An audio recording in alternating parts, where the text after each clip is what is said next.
최근 전 세계가 조용할 날들이 없는 것 같아요. 그 중에서도 트럼프 때문에 조금 더 시끌시끌한 분위기인데 특히 외교 부분에서 논란이 되고 있죠. 가장 먼저 가자 지구라는 곳이 있거든요. 이스라엘 팔레스타인 전쟁으로 쑥대밭이 되어버린 곳인데 이곳에 미국이 들어와서는 남아있는 팔레스타인 주민을 강제 이주시키고 아름다운 휴양지로 개발하자는 구상을 내놓기도 했고요. 전쟁 중인 우크라이나에게 전쟁 물자를 제공했으니 그 보답으로 광물 채굴 사업권을 내놓으라며 전쟁 청구서를 전달하기도 했습니다. 여기서 끝나지 않아요. 미국의 51번째 주로 캐나다를 편입 시도하질 않나. 파리 기후협정을 시작으로 세계 보건기구 탈퇴, 중국과의 무역 전쟁까지 전례를 찾아볼 수 없을 정도로 무역, 안보, 외교까지 다 때려 부수는 중입니다. 실제로 트럼프가요, 이번 25% 관세 부과에 관련해 한국 정부에 보낸 서한을 보면요, 이런 문장들이 등장합니다. 한국 기업이 미국 내에서 제품을 제조하거나 조립한다면 관세가 전혀 부과되지 않을 것. 만약 한국이 미국에 대해 관세를 올린다면 우리는 한국에 부과한 25%에 그만큼이 더 추가될 것. 관세는 나라 간의 관계에 따라 상향이나 하향으로 조정될 수 있다. 쉽게 말해서 미국에 유리하도록 협상을 진행하면 25%의 관세는 조정할 수 있다는 얘기인데, 이쯤 되면 외교가 아니라 협박이나 다름없는 것 같은데, 여기서 재밌는 점은 이런 트럼프식 외교에 대한 한국과 일본의 대응이 완전히 다르거든요. 그렇다면 구체적으로 두 나라의 대응이 어떻게 다른지 싹 다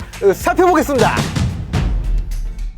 자, 먼저 일본을 보면요, 일본은 미일 안보 동맹을 견고히 유지하면서도 자국 이익과 경제 주권을 수호하려는 기조가 강합니다. 이시바 총리는 취임 직후 미국을 방문해 트럼프 대통령과의 정상회담을 가졌는데요. 이 정상회담에서 일본은 미국에 대한 10억 달러 수준의 투자 약속과 더불어 미국 내에 도요타 자동차와 이스즈 자동차 공장 건설 계획을 발표했습니다. 또한 트럼프의 피격 사태를 언급하며 신이 선택한 사람이라고 극찬하며 황금 투구까지 선물했거든요. 이에 대해 트럼프는 미일 관계 황금 시대를 선언하기도 했어요. 일각에서는 이런 이시바의 접대 외교에 대해 지나치게 저자세라는 비판을 하기도 했지만 관세 폭탄을 피했다며 큰 성과라고 평가하기도 했습니다. 하지만 몇 달 뒤 미국이 일본 상품에 대해 24%의 상호 관세를 발표하면서 뒤통수를 제대로 맞았거든요. 벙찐 이시바는 이해하기 어렵다고 밝히며 이후 국가 위기를 선포하고 한중일 공동대처 및 자유무역 수호 합의를 발표합니다. 또한 일본 재무상은 WTO 절차 하에 보복 관세 가능성까지 언급하는 등 강경 대응에 나섰어요. 또한 미국과의 관세 협상에서도 농산물 양보는 불가하다며 자동차 관세 철폐가 최우선돼야 한다는 입장을 고수했는데요. 이어 성급한 양보는 없다며 중국과 동남아 시장으로 무역 다변화를 시도하며 경제 충격에 대비하는 모습도 보였죠. 이 사이에 바이든 정부에 맡겼던 US 제철을 최종 인수하며 실리를 챙기는 모습도 보였습니다. 트럼프의 서한이 공개되며 8월 1일 관세 최후 통첩이 있는 직후부터는 외교적으로 미국에게 유감을 표명하며 자동차 관세에 대해 양보 없는 합의는 무의미라는 발언을 내뱉기도 했죠. 또한 미국이 중국을 고립시키는 대가로 동맹 관세 완화를 시도했지만 이 시바는 중국과 경제협력 유지 입장을 고수하며 신중한 태도를 보이기도 했어요. 그렇다면 과연 한국은 어떨까요? 한국은 한미동맹을 기반으로 삼되 실용적으로 균형적인 외교를 고수하려는 기조가 강한데요. 트럼프 행정부 2기 출범 직전 바이든 정부와 한미 방위비 분담 특별협정을 타결하면서 트럼프 재집권 시 방위비 증액 요구를 사전 차단했습니다. 하지만 이 시기 계엄 사태로 인한 국회 탄핵 소추가 의결되면서 대통령의 직무가 정지되어 있는 상황이라 트럼프 2기 출범 직후 공식 외교 활동이 미미했는데요. 때문에 각각의 기업들이 미국의 투자를 약속하면서 미국의 관세 여파를 피해가려고 노력했어요. 특히 현대자동차 그룹이 미국의 대규모 투자를 약속하기도 했죠. 하지만 역시 트럼프식 관세를 피해가지 못했고 국가 차원의 대미 관세 협상은 대선 이후로 연기됐습니다. 이후 이재명 대통령의 당선으로 인수위 없이 곧바로 집권에 들어가며 미국의 협상 시한 연장을 요청했는데요. 일본과 동일하게 트럼프의 8월 1일 관세 최후 통첩 서한이 도착한 이후 막판 협상에 총력을 다하는 모습입니다. 이성락 대통령 안보실장은 곧바로 미국으로 넘어가 루비오 미 국무장관과의 회동을 통해 정상회담 및 관세 해법을 논의한 것으로 알려졌고, 이에 대해 미국이 공감했다고 대통령실은 밝혔어요. 전반적으로 일본은 미국의 외교에 대응해 직접적으로 맞서거나 실질적으로 실용적인 이익을 챙기고 있는 모습이고, 한국의 경우 계엄 사태와 조기 대선으로 인해 현재까지는 이렇다 할 실질적 이익을 얻지 못한 상태인데요. 이어 협상 연장이라는 시간 확보 이상의 명확한 성과가 부족한 사항으로 평가받고 있습니다. 일각에서는 이재명 정부가 출범한 지 얼마 되지 않은 시기라 이번 미국과의 관세 협상이 그동안 현 정부가 주장해왔던 실용적 외교주의의 첫 번째 시험대로 보고 있기도 합니다.